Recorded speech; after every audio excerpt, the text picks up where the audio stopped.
Tesla Cybertruck makes cameo on The Simpsons. October 31, 2022. The Simpsons released special Halloween episodes this week, and 2 Tesla vehicles made cameo appearances. The Tesla Cybertruck is one of Tesla's most highly anticipated electric vehicles. Tesla's progress with production has been well documented, and the futuristic all-electric truck was sighted in an interesting place.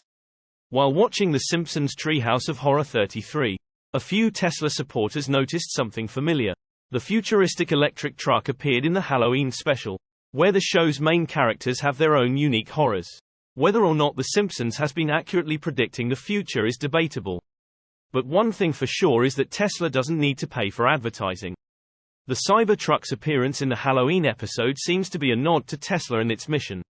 While watching The Simpsons Treehouse of Horror presents Not It With My Friend, I noticed something familiar. Spoiler alert. In this episode, Marge wasn't married to Homer but to comic book guy, who owned a Tesla Model X. This isn't the first time a Tesla vehicle has appeared in The Simpsons. In 2020, Tesla's next-generation Roadster made an appearance in Season 32, Episode 5 of the show. During Tesla's Q3 2022 earnings call, Elon Musk said that Tesla was in the final lap for Cybertruck. He added that Tesla is building a Cybertruck line at Giga, Texas and is making a lot of progress in the robo-taxi platform design.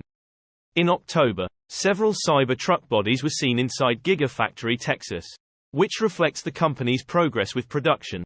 Source reposted and summarized from John Akrider at Tesla RT. My take: you know you've made it big when you get to be on The Simpsons. Tesla expands their footprint in Texas with a new 440,000 square foot warehouse in San Antonio. October 31, 2022. Tesla has expanded its Texas real estate once again, this time in San Antonio. The company has secured a lease of an eastern San Antonio warehouse with 440,000 square feet of space. The warehouse is located in Foster Ridge Park and takes up 30 of the 90 development acres. According to San Antonio Business Journal sources, Tesla has been using the space to store manufacturing components for use at Giga, Texas since August. The lease is for 5 years and expires in June 2027. The warehouse does not come cheap and will cost Tesla an estimated $2.4 million per month. However, the exact details of the lease were not made available by broker Cavender Hill Properties. Although San Antonio is an hour and a half away from Austin, the city is strategically located. A warehouse in San Antonio provides an excellent option for Tesla suppliers in Texas and nearby Nuevo Leon, Mexico, a spot to drop off components without traveling to Austin. This is the second large warehouse space that Tesla secured this month. As previously reported by Drive Tesla Canada, Tesla also recently secured a massive 660,000 square foot warehouse in Illinois. Neither Tesla nor warehouse owner Becknell Industrial commented about the use of the space nor other details. Source reposted and summarized from Scott Nordland at Drive Tesla Canada. My take: one more step in Tesla's ultimate plan to take over the car and energy world. Tesla Giga Texas reaches milestone. October 31, 2022. Tesla Giga Texas has reached another milestone by producing 20,000 Model Es since opening in April. Some of them are already being produced with a structural battery pack and 4680 battery cells. According to the plan, by the end of 2022, beginning of 2023, the factory will reach a production capacity of 5,000 vehicles per week. On October 30, Tesla announced that it had reached another milestone. Its second U.S. electric vehicle plant, Giga Texas, has produced 20,000 Model Y vehicles to date. Considering the opening took place on April 7, although actual production may have started later, the factory produced that many vehicles in almost 7 months. Thus, Tesla produced an average of 2,800 vehicles per month. Obviously, the first months had a much weaker result and probably reached several hundred cars in April and perhaps more than 1,000 in May. After that, production ramped up much faster, and by September 17, Giga Texas had produced 10,000 vehicles. Now, just 43 days later, the factory has added another 10,000 Model Es, reaching 20,000 produced units. This means that in the first 108 days, until September 17, Giga Texas was producing about 93 vehicles per day. while in the last 43 days, production capacity has risen to 233 vehicles per day. So the current production capacity of the factory is 1628 Model Es per week. This is indeed a very good pace of increasing production. Giga Texas is actively aiming to reach a production capacity of 5,000 Model Es per week by the end of 2022.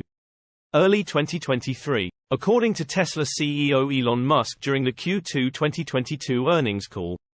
During the Q3 2022 earnings call, company executives confirmed that the factory has already begun production of vehicles with a structural battery pack and 4680 cells and will increase their number in Q4 2022 and beyond. Source reposted and summarized from Eva Fox at Tasmanian. My take: Giga Texas is ramping up slow and sure. Soon they will be rocking and rolling. Tesla may buy 20% stake of mining giant Glencore. October 31, 2022. Tesla has talked with Glencore about buying stake of the Swiss mining giant. Sources close to the matter told Financial Times that Tesla and Glencore held preliminary discussions last year. Talks between the company continued until March 2022. Glencore's chief executive Gary Eagle visited Tesla's Fremont factory in March. Tesla planned to buy a minority equity stake of 10% to 20% in Glencore, but the two companies were not able to reach a deal. The EV manufacturer had concerns over Glencore's compatibility with Tesla's environmental goals.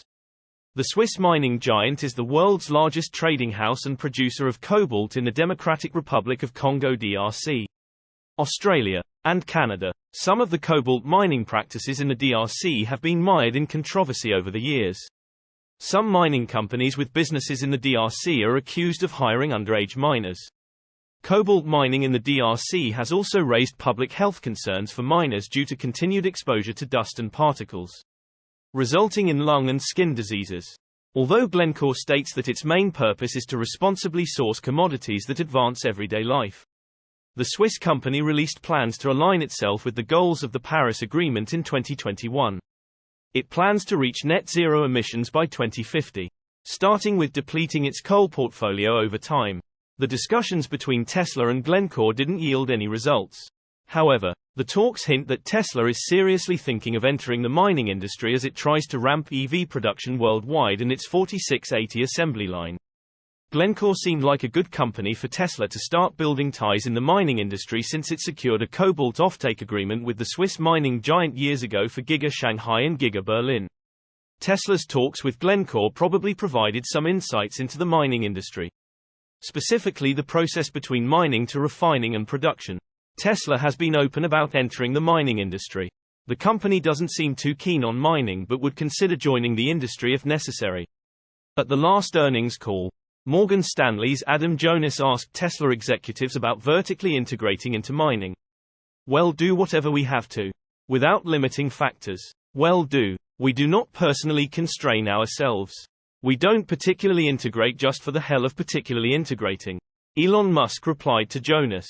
"Like if there was a great supplier who's better than us or we think actively is very good. Or even where the economics of comparative advantage suggests that we should use that supplier. Even if we could beat them. But we could use our resources to do something else that will be more productive. Then we would insource in that case. But if we have to go mine, we will mine," Musk explained. Source reposted and summarized from Maria Morano at Tesla RT. My take: Tesla has always been great at planning for the future and vertical integration.